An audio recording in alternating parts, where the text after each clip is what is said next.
Sir, what are the thorniest issues still unresolved after the Well, I attack? think the land you're talking about, some of that land has been taken.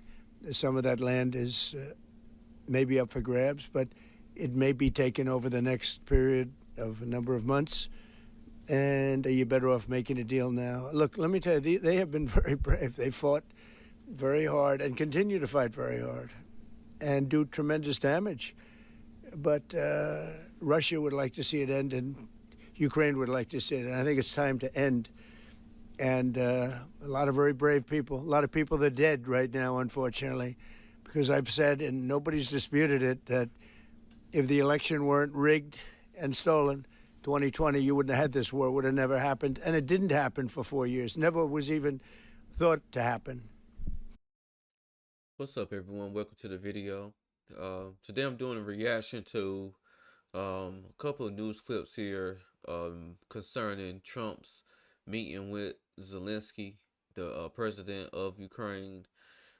He also met with President Putin, leader of Russia. And man, this is like being a crazy tug of war. And I feel like, the US is like the little flags that's right in the middle of this tug of war here. Um, as you just heard, Trump basically was just kind of nicely saying, maybe Ukraine is going to have to give up some land, some of the land that Russia wants. And, I did a few videos where, there's soldiers on the ground who's saying, nah, they don't want to do that. It's also people of Ukraine saying no, they don't want to do that. So, Zelensky's in a very, very tough spot. Because if you watch any of the videos from like how the war is going, the Ukrainian soldiers are pretty much in like a defensive position. They're not on the offense. Russia is on the offense. They've been on the offense. And sometimes even when you're on the offense, you're gonna get dealt blows because Ukraine has some really good defensive positions, and so it doesn't matter how much offense you have. A lot of times defense is gonna trump that offense. So that's pretty much how the war is going in a nutshell. But in these clips, we're going to be exploring the news conference that President Trump has had, and he always has to throw a little slight in the election, saying that the election was rigged. But I feel like now is like one of the greatest times to have, you know, this administration doing what they're doing because, you don't get to see the full results of certain actions that's taking place maybe in the first year or two. But you start to see those things like in the end of the third year, going into that fourth year, is when I think people really start to see like, okay, yeah, um, we had to get through some tough, turbulent times, but it was all worth it. Um, but back to this whole Ukraine Russia thing, man. This thing just keeps heating up. And I spoke with President Putin. I got along with him very well, despite the Russia hoax, which was a total hoax. He used to say, "What is going on over there?" But it was a total hoax, as he knew and as I knew. But I spoke to him, and we'd talk about Ukraine. I've said it before. It was the apple of his eye, but he wasn't going to do anything about it. He didn't do anything about it until I was gone, and then a lot of really bad statements were made by people, by a lot of people, I guess, but by a certain president that we had, who was a disaster. Yes. Do you anticipate going to Ukraine if you can get to an agreement? And I know I'd have you no said problem earlier- with doing it. I have no problem with doing it. Don't anticipate it. Would like to get the deal done and not necessarily have to go. I've offered to go and speak to their parliament, and Now, she knows Trump does not want to go to Ukraine. Ukraine, some parts of Ukraine are decimated. You know, people are displaced. Apartment buildings getting like ripped to shreds. Residential areas getting ripped to shreds. energy infrastructure getting ripped to shreds. Um, y'all know Trump is not trying to go to Ukraine. If anything, man, these leaders got to come over to Mar-a-Lago. They got to come over here and see me. And sometimes at the White House, but we're gonna try to go out here and play a couple rounds of golf and try to talk about this thing and try to get it resolved. If that would help. I don't know if that would help. I think it would probably help, but I don't even know if that's. You're welcome. Yeah, no, I know. Always. So I'm not sure that it would be really necessary, but if it would help save 25,000 lives a month or whatever it may be, I would certainly be willing to do that. Yeah, please. No, behind you. Where are you from? From Ukraine. Good, I had a feeling. Good. How about Zaporizhzhia nuclear plant? Have you discussed this question? On what? Zaporizhzhia nuclear plant. Yeah, we discussed that at length today. As you know, it's in pretty good shape. It can start up immediately, almost immediately. And it's one of the things I discussed with President Putin. And they were talking about the nuclear plant. That's probably the biggest in the world, just about the biggest anywhere in the world. Can you believe that? And President Putin's actually working with Ukraine on getting it open. He's been very good in that sense. He wants to see that open. And he hasn't hit it with missiles, hasn't hit it with anything. It's a big danger to do that for everybody. But they're working together to try and get it. It can open very quickly. It's in pretty good shape. And the people there have been there for years. The people there running it. They have 5,000 people in that plant. Can you believe it? I learned that today. 5,000 people. It's the biggest plant of its kind in the world. And they're working together to get it open. They could maybe get it open quickly. That's a big step when he's not bombing that plant. It's a big step. In the readout from Moscow, they talked about the creation of some working groups. Yes. That would be set. Can you tell us about what those working groups Sure. would entail? And also, if you wouldn't mind, what is the message that you will give to Putin when you speak to him after your meeting? So the working group is going to be composed of Steve Witkoff, Jared Kushner, General Raisin Kane, Marco Rubio, and a few other people that we're going to be putting onto it. I think Pete Hegseth should be in that working group. He knows the territory very well. He's been fantastic at what he's doing. And they may add one or two people. And likewise, Ukraine's going to have some very good people that were at lunch today that enjoyed the lunch today a lot, more than they thought, right? But do you want to say who may be on your working group? Yeah, we now, as I said, that we work with Steve and Jared. We worked our Rustem Umerov and also Deputy Minister Gislitz and also General Gnat. And I hope that really we will continue work on this so they know what to do. Ourselves.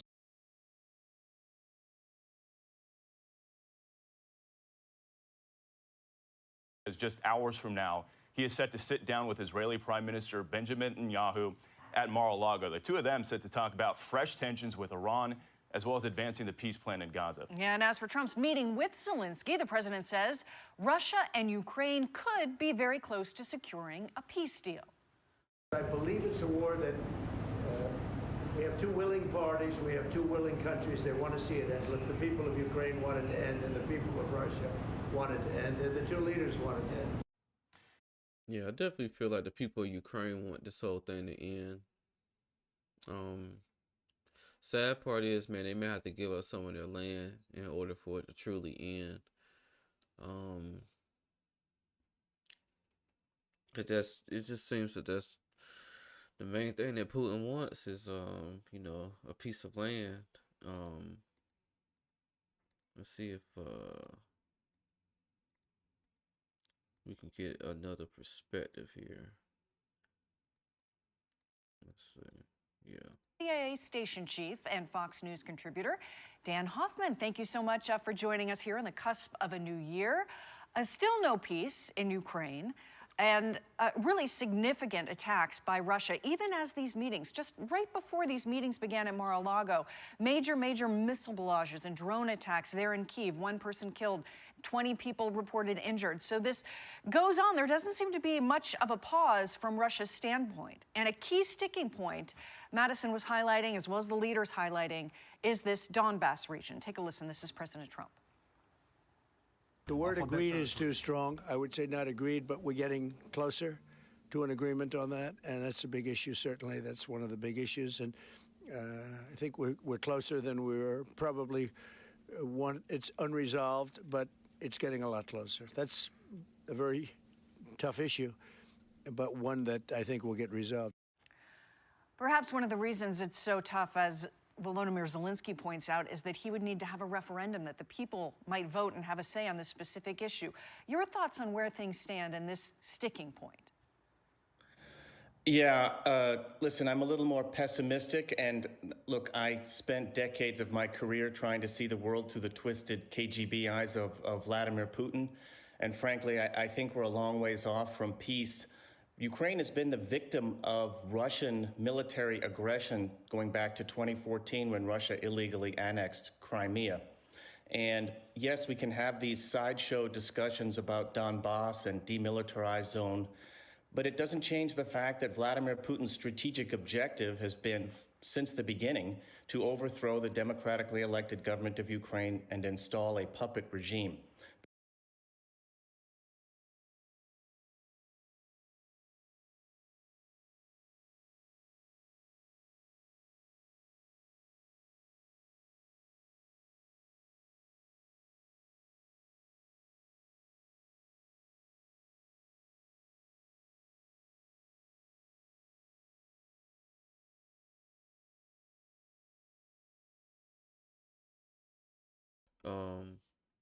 Yeah, so looks like, Putin wants more than land. This is a former CIA station chief, Dan Hoffman, basically gave his opinion that, what Putin wants to do is overthrow the democratic structure of Ukraine and install a puppet. Someone that he can definitely control and do as he pleases with this person. So, you know, I don't feel like I feel like Putin will say anything to kind of get closer to his objective. Putin is happy to have the negotiations carry on. He wants to create the false impression that he supports them to deflect blame for the war, which is at the Kremlin where it belongs. It should be, at least, because the war would end today if Vladimir Putin would stop sending his soldiers into the meat grinder in Ukraine to be killed and stop killing Ukrainian civilians with barrages of missiles and drones. But he's not doing that. And I think that's the case where Putin's actions speak a lot louder than his words, unfortunately. French President Emmanuel Macron announced that in January and early January, the Coalition of the Willing will continue their work on what, in theory, could be set up as part of an ultimately reached agreement. So the steps are being taken. I mean, I feel like everyone's got a hand in trying to bring some type of peace between these two countries. But recently here, just today, I seen this clip here. Breaking news, new reports just into the Situation Room that Russia is accusing Ukraine of attacking one of President Vladimir Putin's residences overnight. It's a claim that the Ukrainian President Zelensky strongly denies. CNN senior international correspondent Fred Pleitgen is joining us right now. Fred, you've spent a lot of time reporting from Moscow. What do you make of this accusation?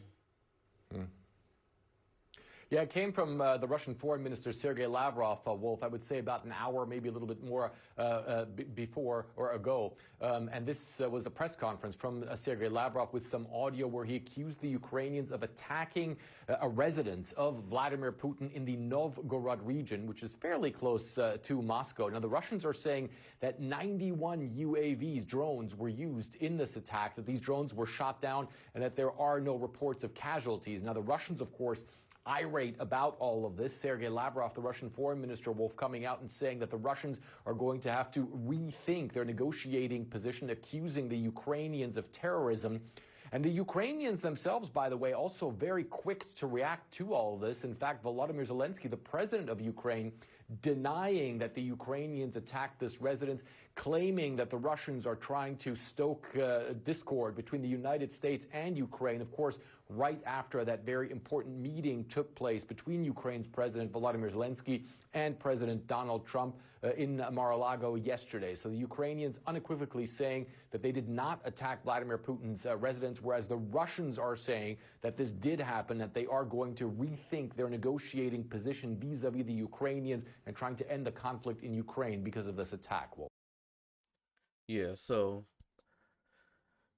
do I believe that the Ukrainians and Zelensky would be stupid enough to try to attack one of Putin's residences after coming all the way to the United States and meeting with Trump?